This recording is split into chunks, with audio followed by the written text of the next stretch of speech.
ये बात जब की है जब मैं बीए फाइनल में थी। एक दिन पापा ने आकर कहा, कल विकास के मम्मी पापा आ रहे हैं तुम्हें देखने के लिए। कामिनी, तुम घर पर ही रहना। अचानक शादी की बात सुनकर मुझे झटका सा लगा। कामिनी निर्विकार भाव से बैठी शून्य में ताक रही थी। सामने रखी हुई चाय कब की ठंडी हो चुकी थी। कल तक जिस घर में हंसी मजाक ठहाकों की आवाजें गूंजती थीं, रसोई खुशबू से तर रहती, कहीं बेटी की साड़ियाँ बिखरी होती तो कहीं सलवार कमीज। कल कौन सी मूवी देखने जाना है, इस पर भारी डिस्कशन होता तो कभी अगली छुट्टियों की प्लानिंग। पर आज पूरे घर में गहरी चुप्पी थी। कामिनी के कानों में अचानक बेटी और नातिन की आवाजें गूंजने लगती, पर नजरें उठा के देखती तो साए साए करता उदास घर खाने को दौड़ रहा था। कामिनी के चारों ओर गहरा सन्नाटा पसरा हुआ था।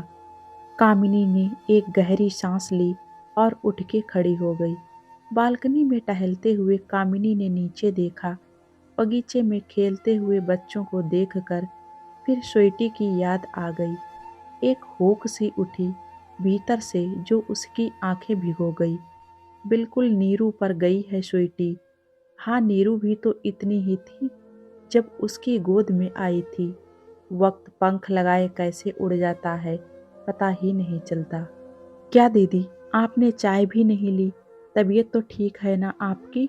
रीमा ने कंधे पर हाथ रखते हुए अपनत्व से पूछा। हाँ, बिल्कुल ठीक है, कामिनी अचकचाकर बोली। दूसरी चाय बना दूं दीदी? कामिनी गहरी सोच में डूबी हुई थी। उसने कोई जवाब नहीं दिया। क्या बात है दीदी, लगता है आपको नीरू की याद आ रही है। रीमा वर्षों से कामिनी के पास काम किया करती थी, भली भांति जानती थी कि उसके मन में क्या चल रहा है। अरे नहीं री, कामिनी ने जबरदस्ती मुस्कुराने का प्रयास किया। बेटी तो होती ही है पराया धन। मैं तो खुश हूँ, ऐसा योग्य दामाद और नातिन का सुख लिखा है मेरे भाग्य में। मैं तो अगर दिया लेकर भी ढूंढती तब भी ऐसा दामाद ना ढूंढ पाती। ये तो नीरू की किस्मत है कि उसे होनहार, व्यवहार कुशल, नेक दिल जीवन साथी मिला है। अच्छा चल, थोड़ी सी कॉफी बना दे। रीमा को कॉफी का कहकर कामिनी अपने बेडरूम में आ गई। तकिया लेकर लेटी तो बंद आंखों के सामने अतीत चलचित्र की भांति सजीव हो उठा। ये बात जब की है जब मैं बीए फाइनल में थी। एक दिन पापा ने आकर कहा, कल विकास के मम्मी पापा आ रहे हैं तुम्हें देखने के लिए। कामिनी, तुम घर पर ही रहना। अचानक शादी की बात सुनकर मुझे झटका सा लगा। मैं अभी आगे पढ़ना चाहती थी, कुछ बनने की तमन्ना थी मेरे मन में। पर जब पापा से कहा तो मेरे पापा ने दो टूक का जवाब सुना दिया। देखो कामिनी, मैं तुम्हारे कुछ बनने के चक्कर में नहीं पड़ना चाहता। फिर तुम्हारे पीछे छोटी भी तो है। अपनी नौकरी रहते मैं तुम दोनों के हाथ पीले कर देना चाहता हूँ। भगवान ने बेटा तो दिया नहीं। समय रहते मैं अपनी जिम्मेदारियों से मुक्त होना चाहता हूँ। विकास अच्छे खाते पीते घर का लड़का है, वो तो तुम सुंदर हो इसीलिए बात बन गई है, वरना उसके घर लड़की वालों की लाइनें लगी हैं। पापा मुझे समझा रहे थे। मेरी आंखों के आगे अंधेरा छा गया। मेरे सपने चूर चूर हो गए थे। बहुत रोई थी उस दिन मैं। मुझे याद आए बचपन के वो दिन जब पापा मुझे राजकुमारी कहकर बुलाया करते थे। हम दो बहनें ही थीं, पर पापा ने कभी हमें बेटे से कमतर नहीं माना था। लेकिन आज मेरे पापा अक्सर कहा करते थे, देखना, मेरी होनहार बेटियां मेरा नाम दुनिया में रोशन करेंगी। मैं इन्हें आईएएस ऑफिसर बनाऊंगा। लाल बत्ती की गाड़ी में बैठकर जब ये जाएंगी तो दुनिया देखती रह जाएगी। पर मम्मी के जाने के बाद पापा बिल्कुल बदल गए। हमेशा हंसते रहने वाले पापा का स्वभाव चिड़चिड़ा हो गया था। उन्हें अपनी जिम्मेदारियों से निवृत्त होने की बहुत जल्दी थी। मेरे पापा को लगता था कि मेरी भी कहीं असमय मौत हो गई।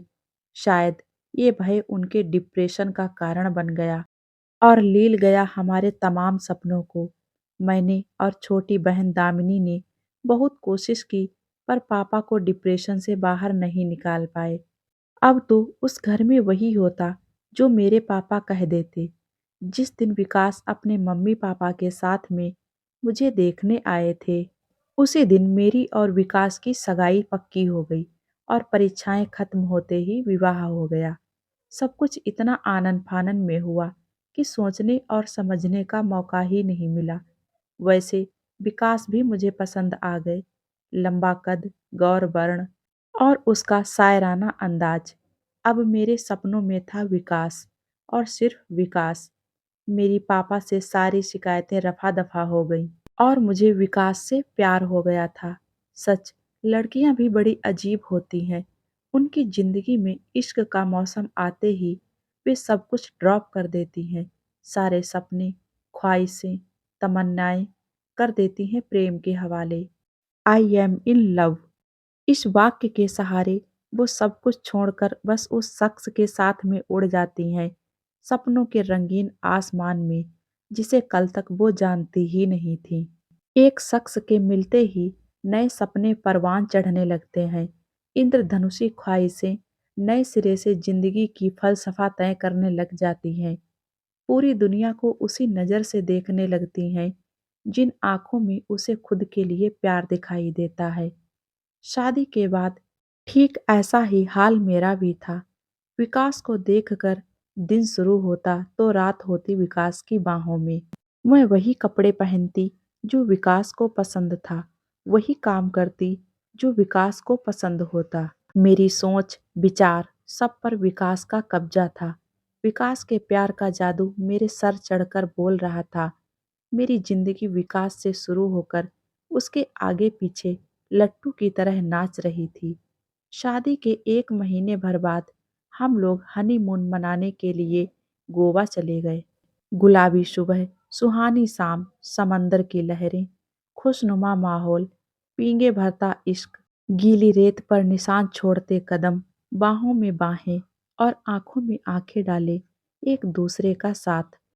लेकिन इन सब के बीच कुछ तो ऐसा था जो मुझे हलवे के बीच किरकिरी का एहसास करवा रहा था। हनीमून के दौरान मैं समझ गई थी कि विकास को काफी गुस्सा आता है। एक तरफ उसकी जिंदा दिली मन मोह लेती, तो दूसरी तरफ उसका गुस्सा मेरे सारे अरमानों पर पानी फेर देता। बात बात पर रोकना टोकना विकास की आदत थी।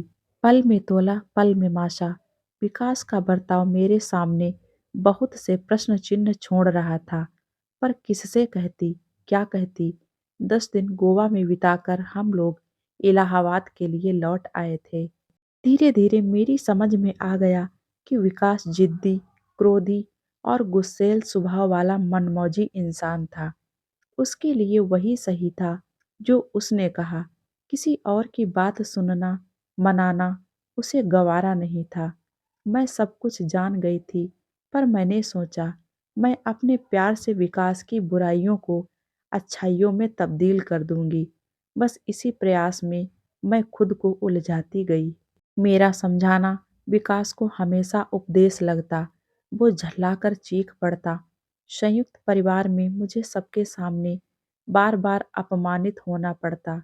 मेरी टीस मेरी आंखों से पानी बहकर निकलती, पर इससे कहाँ कुछ बदलने वाला था। दीदी, कॉफी, रीमा ने लाइट जलाते हुए कहा। बाहर गहरा अंधेरा हो गया था, ठीक मेरे जीवन में छाए अंधेरे की तरह। पर रात को ज्यों चंद्रमा आलोकित करता है, उसी तरह से नीरू भी रोशनी बनकर आई थी मेरी जिंदगी में। कॉफी पीते हुए यादों के पन्ने फिर से फड़फड़ाने लगे थे मेरे सामने। शादी के 2 साल बाद विकास का तबादला दिल्ली के लिए हो गया। मैंने राहत की सांस ली। कम से कम सबके सामने जलील तो नहीं होना पड़ेगा। विकास की आदतें यहाँ भी ज्यों की त्यों बनी हुई थीं। हर बात, हर चीज में मीन मेख निकालना, चिल्लाना, अपनी टांग छोटी से छोटी और बड़ी से बड़ी बात पर अड़ाना उसके स्वभाव का हिस्सा थी। मैं लाख कोशिश करती, पर विकास किसी परिवर्तन के लिए तैयार नहीं था। कभी कभी मेरा मन करता कि सब कुछ छोड़कर मैं कहीं भाग जाऊं, कहीं दूर, बहुत दूर, पर कहाँ? ये ऐसा यक्ष प्रश्न था जिसका जवाब नहीं था मेरे पास। परंपरा की बेड़ियों में जकड़ा मेरा मन डोली में आने वाली सिर्फ अर्थी पर ही वापस जाती है कि आगे कुछ सोच नहीं पाता। दिन, महीने, साल यूं ही गुजरते जा रहे थे। धक्का मुक्की करते हुए सांसें चल रही थीं। मेरा मोम दिल पत्थर होता जा रहा था। मुझे सब कुछ सहने की आदत सी हो गई थी। फिर चाहे वो शब्दों के तीर हों या कुछ बोलने की एवज में मिलने वाला तमाचा। शादी को 4 साल बीत गए थे, पर मेरी गोद सूनी ही रही। विकास को एक और बहाना मिल गया था मुझे अपमानित करने का। भगवान भी न जाने किस कर्मों का फल दे रहा था मुझे। डॉक्टर ने तो सब कुछ नॉर्मल ही कहा था, पर हारे हुए जुआरी की तरह चुप रहना ही मेरी नियत बन गई थी। कॉफी खत्म करके टहलते हुए याद आया वो दिन जब नीरू मेरी जिंदगी में आई। उस दिन सुबह सुबह आंखें खुली तो नीचे काफी शोर हो रहा है। मैंने बालकनी से देखा, पर माजरा समझ नहीं आया, तो फिर नीचे चली गई। पुलिस भी थी। पता चला किसी टैक्सी वाले की टैक्सी में कोई अपनी 1 साल की बेटी को छोड़ कर गया था। बच्ची उस भीड़ को देखकर लगातार रो रही थी। सब उस मासूम से तरह तरह के सवाल कर रहे थे, लेकिन वो उन सब अजनबियों को फटी फटी आंखों से देखती रही और फिर रोना शुरू कर देती। पुलिस अपनी पूछताछ कर रही थी। टैक्सी वाला अपनी अनभिज्ञता की कहानी कह रहा था। लोगों के कयास जारी थे। कोई माता पिता के भूलने की बात कहता, कोई जानबूझकर छोड़ देने की, कोई बेपरवाही के अन्य किस्से सुना रहा था, तो कोई भगवान की लीला बता रहा था। पर किसी को बच्ची की परवाह नहीं थी, ऐसा देखकर लग रहा था। मैंने आगे बढ़कर बच्ची को गोद में ले लिया और फिर पास की ही पान की दुकान से टॉफी और बिस्किट खरीद लिए। बच्ची थोड़ा सा स्नेह पाकर चुप हो गई। मेरी ममता मुझे मजबूर कर रही थी। मैं लगातार उसके सिर पर हाथ फिराती रही। पुलिस ने अपनी कार्यवाही समाप्त की और मेरी गोद से बच्ची को लेने लगी। मैं जैसे ही बच्ची उसे सौंपने लगी, वो फिर से रोने लगी। अब मेरी ममता अपनी चरम सीमा पर थी, पर मैं उसे रोते हुए नहीं देख पा रही थी। फूल सी नन्ही जान मेरी गोद से नीचे उतरना नहीं चाहती थी। उसने मेरी साड़ी का पल्लू कसकर पकड़ा था। मेरे भीतर की माँ ने बिना विकास की परवाह कहा, जब तक इसके माता पिता नहीं मिल जाते, क्या मैं इसे अपने पास में रख सकती हूँ? पुलिस वालों की तो जैसे बला टली, क्यों नहीं? जब इसके माँ बाप मिल जाएंगे तो हम इसे ले जाएंगे। मेरा नाम और पता नोट करके पुलिस ने अपनी राह पकड़ ली और मैंने अपनी। मैं बच्ची के सिर पर हाथ फिराते, उससे बातें करते जब घर के दरवाजे पर पहुंची, तो होश में आकर ठिठक गई। विकास दरवाजे पर ही खड़ा था। विकास, ये बच्ची अपने माता पिता से बिछुड़ गई है, बुरी तरीके से रो रही थी। तो ये बात मैंने विकास से किसी तरह बस थूक को निगलते हुए कहा। विकास गुस्से से पांव पटकते हुए भीतर चला गया। आने वाले तूफान का अंदाजा हो चुका था मुझे, पर अब क्या, तीर तो तरकस से निकल चुका था ना। विकास पता नहीं क्या सलूक करती पुलिस इस मासूम के साथ, इसीलिए इसे अपने साथ ले आई। क्यों, ठीक किया ना मैंने? कहते हुए मेरी जुबान लड़खड़ा रही थी। बदन सूखे पत्ते की तरह कांप रहा था। हाँ हाँ, बड़ा पुण्य का काम किया है ना। ना जात ना पता, ना धर्म का पता, पता नहीं किसका पाप है। बस ले आई गोद में उठाकर। मैं तो घर पर ही पड़ा था, पूछने तक की जहमत नहीं उठाई तुमने। बहुत चर्बी चढ़ने लगी है आजकल। भुनभुनाते हुए विकास ऑफिस के लिए चला गया। 4 दिन तक लड़की के माँ बाप का कोई पता नहीं चला। विकास मुझसे रोज लड़ाई करता, लड़की को पुलिस के हवाले करने की बात कहता या फिर अनाथालय छोड़ने की रट लगाता, पर मुझे अपनी ममता की पुकार के आगे कुछ भी सुनाई नहीं दे रहा था। विकास की हर बात पर मैंने चुप्पी का ब्रह्मास्त्र रख दिया था। मेरी चुप्पी उसके गुस्से की ज्वाला में घी का काम कर रही थी। एक दिन मैंने हिम्मत करके विकास से पूछा, विकास, क्यों ना हम इस बच्ची को गोद ले लें? प्लीज विकास, मना मत करना। विकास गुस्से से मेरी बात को सुनकर एकदम बिफर गया। न जाने कितनी जली कटी बातें मुझे सुनाई और फिर अपना फैसला सुनाते हुए बोला, देखो कामिनी, किसी और के पाप को मैं अपने गले की घंटी हरगिज नहीं बना सकता। मैं 3 दिन के लिए कंपनी के काम से बाहर जा रहा हूँ। जब तक वापस आऊं तो ये पाप का लोथड़ा मुझे यहाँ दिखाई नहीं देना चाहिए, वरना ऊपर से फेंक दूंगा। दहाड़ता हुआ विकास चला गया। मैं भीतर तक कांप गई। अजीब कसमकस थी। एक तरफ जिद्दी झगड़ालू पति था और दूसरी ओर थी फूल से मासूम बच्ची, जो अब मुझे मेरे वजूद का हिस्सा लग रही थी। बहुत उलझन भरे थे वो दिन। मैं उस मासूम बच्ची को किसी भी कीमत पर खोना नहीं चाहती थी। मेरी ममता का वेग इतना अधिक था कि मेरी छाती में दूध उतर आया था। न जाने किस भावावेश में मैं उसे दूध पिलाने लगी थी। भगवान ने मेरे लिए अनमोल तोहफा भेजा था। मेरी मन्नतें, प्रार्थनाएं, व्रत, उपवास सब पूरे हो गए थे। फिर भला कैसे छोड़ दूं उस डूबती नैया की पतवार को। क्या पति नाम का जीव इतना महत्वपूर्ण है कि जिंदगी में उसके बिना नहीं जिया जा सकता? क्या उसके लिए मैं अपनी ममता का गला घोंट दूं? क्या मंगलसूत्र और सिंदूर की बेड़ियों में जकड़ी नारी का पति से अलग कोई व्यक्तित्व नहीं है? क्या गुस्सैल पति की गालियां खाने से अच्छा है ममता के समंदर में गोते लगाना ठीक नहीं है? ये प्रश्न लगातार मेरा आत्म मंथन कर रहे थे। प्रश्नों के चक्रव्यूह में उलझते निकलते 2 दिन बीत गए थे। अजनबी मासूम बच्ची और अपने पति विकास में से मुझे किसी एक को चुनना था, वो भी विकास के लौटने से पहले। आखिर बहुत सोचने के बाद मैंने फैसला किया कि मैं ना तो इसे पुलिस के हवाले करूंगी और ना ही इसे अनाथालय भेजूंगी। पत्नी बनकर बहुत जी ली, अब माँ बनकर जीने की इच्छा और दृढ़ निश्चय ने मुझे जोश से भर दिया था। मैंने अपना सामान बांधा, जेवर और पैसे भी रख लिए। मैं जानती थी जब तक कोई स्थायी इंतजाम और नौकरी नहीं मिलती, इन्हीं रुपए से काम चलाना होगा। विकास के नाम मैंने एक छोटा सा खत छोड़ दिया।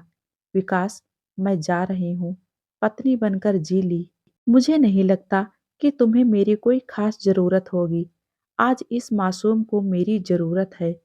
तुम इसे अपना नहीं सकते और मैं इसे छोड़ नहीं सकती, इसीलिए जा रही हूँ। माँ बनकर जीना चाहती हूँ। तुम चाहो तो दूसरी शादी कर लेना। मैं कभी तुम्हारे पास वापस लौट कर नहीं आऊंगी। मुझे जीने का मकसद मिल गया है, मैं इसे खोना नहीं चाहती। तुम्हारी कामिनी। इसके पश्चात दिल्ली से दूर महाराष्ट्र के इस छोटे से कस्बे में आ गई। अब सफेद साड़ी मेरे विधवा होने की पहचान थी। बेटी का नाम मैंने निरूपमा रखा था और उसके पिता की जगह अग्रवाल भर दिया। बस यही थी मेरी तब की पहचान, जो आज तक कायम है। यहाँ आकर मैंने छोटे बच्चों को पढ़ाना शुरू कर दिया। बाद में एक स्कूल में नौकरी मिल गई। नीरू और मैं साथ साथ स्कूल जाते। जिंदगी की आवश्यकताओं को पूरा करने में जितनी आमदनी हो जाती थी, नीरू धीरे धीरे बड़ी हो रही थी। पढ़ने में वो काफी तेज थी। टेबल टेनिस खेलने में उसका कोई जवाब नहीं था। राज्य स्तरीय कई पुरस्कार उसे मिले थे। इसी दौरान उसकी मुलाकात संदीप से हुई। पहचान, दोस्ती और फिर प्यार में तब्दील हो गई। और करीब 3 साल पहले मैंने शादी कर दी नीरू की। पिछले 10 दिन नीरू, संदीप और नातिन स्वीटी छुट्टियां मनाने आए थे मेरे पास। मैं आज पूरी तरह से संतुष्ट हूँ, एक माँ के रूप में, एक नानी के रूप में। मेरे हाथ खुद ब खुद आसमान की ओर जुड़ गए। हे भगवान, मैं तेरी शुक्रगुजार हूँ। तूने मेरी गोद ममता से भर दी। मेरी सबसे बड़ी दौलत है मेरी बेटी नीरू। मैं बहुत खुशनसीब हूँ, क्योंकि मैं एक माँ हूँ, सिर्फ एक माँ। हाँ, सिर्फ एक माँ। सोचते सोचते अपनी गीली आंखों को पोंछते हुए मेरी उंगलियां नीरू के नंबर डायल करने लगीं। दोस्तों, उम्मीद है ये कहानी आप लोगों को पसंद आएगी। पसंद आए तो प्लीज़ वीडियो को लाइक कर दें और चैनल पे नए हैं तो चैनल को सब्सक्राइब करना बिल्कुल ना भूलें। मिलते हैं एक और नई कहानी के साथ में। Thank you.